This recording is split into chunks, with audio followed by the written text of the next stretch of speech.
এখনকারের বাচ্চাদের তো অল্প বয়সে বিয়ে দেওয়া হয় না, তাদের কেরিয়ার তৈরি হয় তবেই তারা বিয়ে দেওয়া করে। যাই হোক, তারপরে তাকে শ্বশুর বাড়িতে যখন আসে তখন কিন্তু পুরো ভিন্ন পরিবেশ। এই পরিবেশটা মানাতে কিন্তু ওই মাটিকে কিন্তু একটু সময় দিতে হবে। 1 মাস 2 মাস 6 মাস 1 বছরও লেগে যেতে পারে। কেন বলছি, দাদাটি কিন্তু মায়ের কাছেই আছেন, কিন্তু পুত্রবধূটি কিন্তু অন্য মায়ের কাছ থেকে আসছে, তাই অ্যাডজাস্ট করে চলতে হবে শাশুড়ি বৌমাকে। এখানে আমরা অনেকে শাশুড়ি আছি, বৌমা আছি, সবাই আমরা যদি দুজনা মিলে অ্যাডজাস্ট করে চলি তাহলে কিন্তু সংসারে কিন্তু কোনো অশান্তি নেই।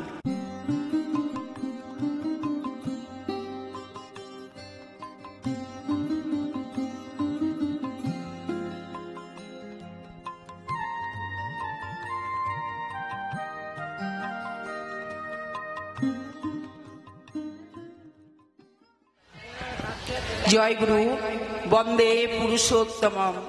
পরম দয়ালের আতুল চরণে আমার কোটি কোটি প্রণাম। সংসার তো প্রত্যেকেরই আছে। এই যে নৈহাটির থেকে মায়েরা এসছেন, কত দূর দূরান্ত থেকে এসছেন, কেন এসছেন? পরম দয়ালের টানে। তাই সকলকে একটু ধৈর্য সহকারে বসে শুনতে হবে, শোনার সুযোগ করে দিতে হবে, বলার সুযোগ করে দিতে হবে। আজ আমাদের আলোচ্য বিষয় সংসার গঠনে মায়েদের ভূমিকা। খুব সুন্দর কথা, পরম দয়াল মায়েদের সম্পর্কে খুব সুন্দর সুন্দর কথা বলে গেছেন। মায়েদেরকে তিনি খুব ভালোবাসতেন। তিনি বলে গেছেন কিভাবে একজন আদর্শ নারী, কিভাবে একজন আদর্শ মা হয়ে উঠবে, কিভাবে একজন আদর্শ স্ত্রী হয়ে উঠবে, এবং কিভাবে একজন আদর্শ পুত্র বধূ হয়ে উঠবে, সবই বলে গেছেন। কিন্তু আমরা ঠাকুরের কিছুই মানি না, আমরা আমাদের ইচ্ছাধীন চলি। তাই জন্যেই আমাদের জীবনে এত অশান্তি, এত গণ্ডগোল, এত হানাহানি, এত মারামারি।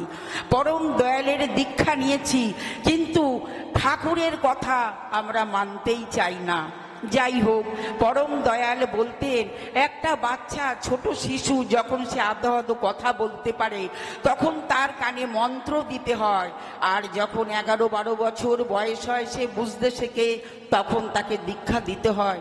কেননা ছোটবেলায় বাচ্চাটির ভিত স্থাপন করে দেয়া হলো। তার কারণ হচ্ছে ওই বাচ্চাটি কিন্তু বুঝুক না বুঝুক, সে কিন্তু প্রতিদিন সকালে উঠে দেখবে বাবা মা ঠাকুমা দাদু পরিবারে যদি আর কেউ থাকে তারা সকলে হাত জোর করে ইষ্টভীতি করছে পরম দয়ালকে সামনে রেখে, আর শুক্রবারে নিরামিষ খাচ্ছে, এবং সকালবেলা বাবা মা গুরুজনদের প্রণাম করছে সন্তানরা। আর এই সকল গুরু ভাই বোনকে দেখলে জয়গুরু বলে সম্বোধন করছে। এই দেখতে দেখতেই কিন্তু বাচ্চাটি একদিন বড় হয়ে যাবে। 11-12 বছর যখন তার বয়স হবে তখন তাকে দীক্ষা দিতে হবে।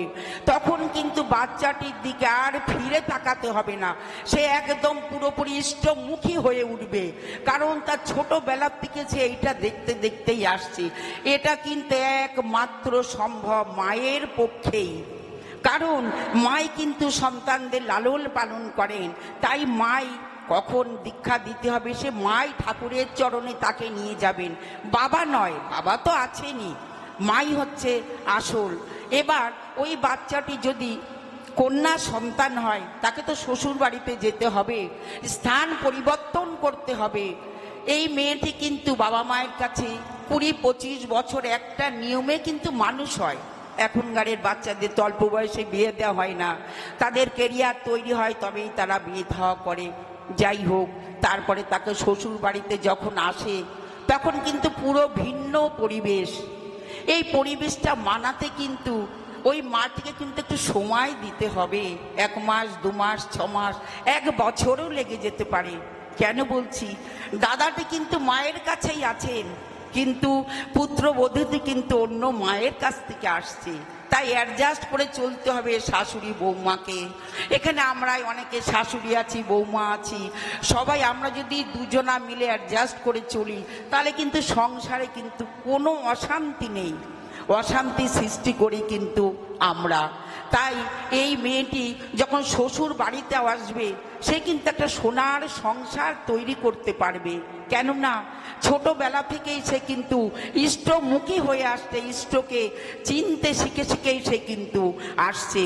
আর দেখবেন এখন তো হাজব্যান্ড ওই ম্যাক্সিমামই চাকরি করে, যখন বাবা মা দুজনই চাকরি থেকে ফিরছে বাড়িতে, বাড়ি যদি কোনো ছোট্ট বাচ্চা থাকে দেখবেন বাচ্চাটি কিন্তু আগেই মাকে জড়িয়ে ধরে আদর করে, চুমু করে। কেন করে? মানে মাতৃ যে টান, মায়ের সঙ্গে পুত্রের যে টান, নারীর টান সন্তানের, এটাই।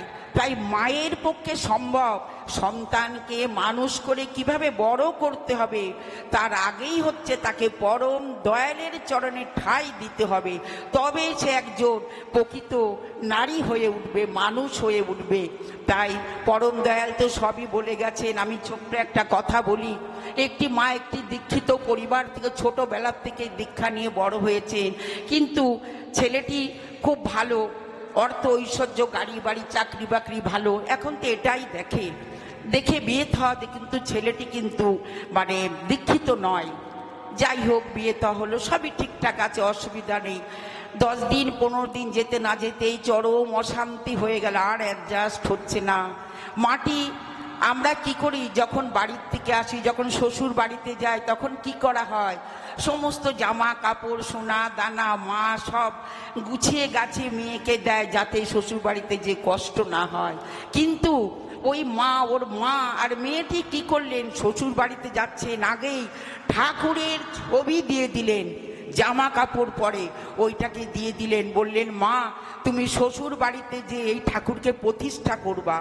ঠিক আছে, বাড়িতে গেলেন, কিন্তু এমন বাড়িতে পড়লেন ঠাকুরকে আর বাক্সবন্দি করেই রাখতে হলো, বের করতে পারলেন না। আর ইষ্টভীতি করতেন কখন, অনেক রাত্রে যখন সবাই ঘুমাচ্ছে। ইষ্টভীতির ক্ষমতা ছিল না করার, এমনকি গায়ে হাতও দিতেন।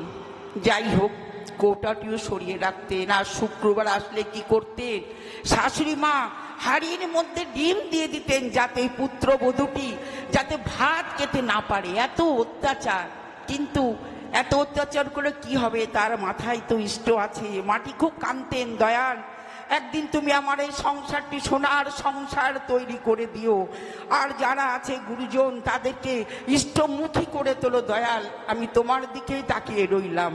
তাই পরম পিতা ভক্তের এই ডাক আর সহ্য করতে পারলেন না। একদিন শুক্রবার দুপুরবেলা গুটি গুটি পায়ে পরম পিতা এক বৃদ্ধ সেজে সেই বাড়িতে এসে হাজির হলেন। তখন দেখছেন তার শাশুড়ি মা, শ্বশুর মশাই, স্বামী, তারা সব ওই হাড়গোড় চিবাচ্ছে, এইসব রান্না বান্না হয়েছে, আমিষ জাতীয় খাবার। বললেন মা আমার ভীষণ খিদে পেয়েছে, আমায় দুমুঠো খেতে দাও। তখন অজস্র গালিগালা করলেন, বললেন এই ভিক্ষুকগুলো সব দুপুরেই আসে হাজির হয়। যাই হোক, পরম দয়াল আমার চলে যাচ্ছেন, এমন সময় পুত্রবতীতে ডাকলেন, বাবা তুমি একটু শুনে যাও। বলল কি বলছো মা?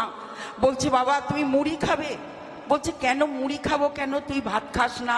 বলছে না মা, বাবা প্রায় অনেক দিন হয়ে গেল আমি শুক্রবারে ভাত খাই না। কেন ভাত খাস না? তখন সব কিছুই বললেন, আর বাবাকে মুড়ি দিলেন, বাবা খেলেন, আর বাবাকে প্রণাম করলেন, আশীর্বাদ করলেন, মা তোর এত ধৈর্য, এত সহ্য, ঈশ্বর তোকে পরীক্ষা নিলেন, তুই পরম দয়ালকে কত ভালোবাসিস, তোর সুদিন এসে যাচ্ছে, তোর কোনো চিন্তা নেই। তাই দয়াল আমার চলে যাচ্ছেন। চলে যাওয়ার পরে যখন অন্ধকারটা ঘনিয়ে এলো, সেই সময় সেই বাড়ির শাশুড়ি, শ্বশুর, স্বামী প্রত্যেকে অসুস্থ হয়ে পড়ল, মানে ডায়রিয়া হয়ে গেল। কেননা শুক্রবার তারা এমন সময় খাচ্ছিলেন, পরম দয়াল এসে ওইগুলো দেখেছেন। যাই হোক, একভাবে তারা পায়খানা বমি করছে, আগের দিন তো। যাই হোক, ডাক্তার নিয়ে এসে ওষুধপত্র দিয়েছেন, কিন্তু ওই যে গৃহবধূ মাটি সারা রাত পায়ের কাছে বসে প্রত্যেকের সেবা শুশ্রূষা করে গেলেন। এবার যখন ভোর হয়ে গেল, তখন স্বামী, শাশুড়ি, শ্বশুর তাদের চেতনা ফিরে আসলো, হাওয়া করে কেঁদে মাটিকে জড়িয়ে ধরে বললেন, মা তুই এত লক্ষ্মীবন্তী মা আমার ঘরে, আমি তোকে বুঝতে পারিনি মা, তুই আমাকে ক্ষমা কর। তখন পুত্রবধূটি বললেন, মা সন্তানের কাছে বাবা মা কোনোদিন ক্ষমা চায়? তুমি ক্ষমা চেও না মা। যাই হোক, এই সুযোগ পেলেন, সময় এসে গেছে। তখন তাড়াহুড়ো করে মাটি ভোরবেলা স্নান করে পরম দয়ালকে বাক্সের থেকে বের করে ঠাকুরের সিংহাসনে প্রতিষ্ঠা করলেন। করে পুজো দিলেন, সেই প্রসাদ সকলকে দিলেন, প্রণাম করলেন আর বললেন মা আমাদের দীক্ষার ব্যবস্থা করে দে। সকলকে দীক্ষা দিয়ে আনন্দে সকলে সুখী হয়ে থাকতে লাগলেন। তাই দেখুন মায়েদের কত ধৈর্য দরকার মায়েদের। সেই ধৈর্য রাখতে গেলে কিন্তু একমাত্র পরম দয়াল ছাড়া সম্ভব না। তাই যারা সকলে দীক্ষা নিয়েছেন আর যারা দীক্ষা নেননি তারা অতি সত্বরই পরম দয়ালের চরণে আশ্রয় গ্রহণ করুন।